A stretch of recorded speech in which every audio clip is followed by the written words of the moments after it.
Bom, boa noite, professora. Vim aqui através desse vídeo, gravar as questões que ficaram pendentes em relação ao fechamento da nossa unidade. E aí vamos lá. A primeira questão, que é referente às semelhanças e diferenças da dinâmica parasitária da facíola, eritrema e platinossomo, o que eu pude perceber que eles são semelhantes, primeiramente em relação ao seu hospedeiro intermediário. Ambos, se utilizam dos moluscos como sendo hospedeiros intermediários. É claro que uns se utilizam de moluscos aquáticos, outros de terrestres, mas enfim, ambos partilham do mesmo filo, como sendo moluscos, segundo aspecto semelhante que eu pude observar é em relação ao local de infecção. Sempre o local de infecção nessas três dinâmicas está relacionado a uma dessas duas estruturas vizinhas e que, de certa forma, estão interligadas no seu funcionamento, que é o fígado e o pâncreas. Então, sempre os danos, os sintomas vão ser relacionados à região hepática e à região pancreática. O que leva a outro aspecto, que vão ser os sinais clínicos, que vão ser semelhantes por estarem acometendo uma dessas duas estruturas. Se acometer o fígado, vai ter fibrose hepática e, consequentemente, hiperplasia dos ductos biliares, e se acometer o pâncreas, vão ter lesões pancreáticas e, consequentemente, inflamação dos ductos pancreáticos. Outro aspecto semelhante que eu pude observar é em relação ao diagnóstico. Ambos se utilizam como os exames coprológicos, que são os exames de fezes, como formas de fechar o diagnóstico, com uma exceçãozinha da facíola que eu vou citar um pouquinho mais para frente. E por último, o aspecto que eu também considerei como semelhante, acredito que é o mais homogêneo nos três, o aspecto mais homogêneo nas três dinâmicas dos três parasitos, que é em relação ao controle, a forma de controle. Todos os três fazem uso dos antiomíticos. Então, é uma unanimidade, os três usam essa forma, Bom, em relação às diferenças, que eu pude observar é que, da mesma forma que eles são semelhantes em relação aos hospedeiros intermediários, não são tão semelhantes assim em relação aos seus hospedeiros definitivos. Não que eles não sejam semelhantes entre si, mas semelhantes na forma, na abrangência da abrangência da quantidade de hospedeiros ou não.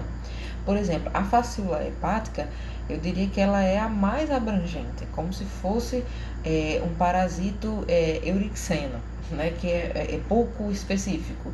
Vai acometer bovinos, ovinos, caprinos, suínos e até humanos. Então, é pouco específica, tem uma abrangência maior dos hospedeiros. Quando a gente já vai considerar a eritrema, já afunila um pouco, já vai ser bovinos, ovinos e caprinos. Já no caso do platinossomo, aí que fica mais específico. Eu diria que dos três é o parasito mais específico, como se fosse um estenoxeno, porque vai acometer somente os felídeos, tá? E outra coisa que eu achei diferente entre eles é em relação à forma evolutiva dentro do ciclo biológico, porque enquanto a facíola hepática vai ter direitinho todas as formas evolutivas, o miracídio, o esporocisto, as rédeas de primeira e segunda geração, a cercária e a metacercária, já no caso da eritrema e do platinossomo não vai ter a formação, não vão ter as rédeas, certo? Vão ter os esporocistos de primeira e segunda geração, mas não vão ter as rédeas, mas que não deixa de serem funcionais dentro do seu ciclo biológico. E por fim, a diferença que eu ia citar em relação ao diagnóstico da facíola, que eu achei interessante, é que, como eu citei, todos os três parasitos, eles, para um método diagnóstico, é usado os exames coprológicos, exame de fezes. Só que para eles serem eficazes, para eles detectarem a presença ou não daquele parasito, é necessário encontrar ovos nas fezes. E o que é interessante da facíola é que ela pode demorar de 2 a 3 meses para atingir a sua maturidade sexual e aí formar ovos que serão liberados das fezes. Então, muitas vezes, esse exame pode não ser tão eficaz num caso diagnóstico por facíola, por os ovos ainda não terem sido formados e não estarem na fezes, o que não necessariamente vai significar que aquele animal não está com esse parasita. Então, partindo desse princípio, é que a facíola vai utilizar a ELISA como uma forma de diagnóstico mais específica, mais eficaz, tá certo? A segunda questão que vai falar sobre os sinais clínicos evidentes em um ruminante que leve você a sugerir o parasitismo por facíola. Como eu falei, a facíola ela vai afetar diretamente o fígado, né?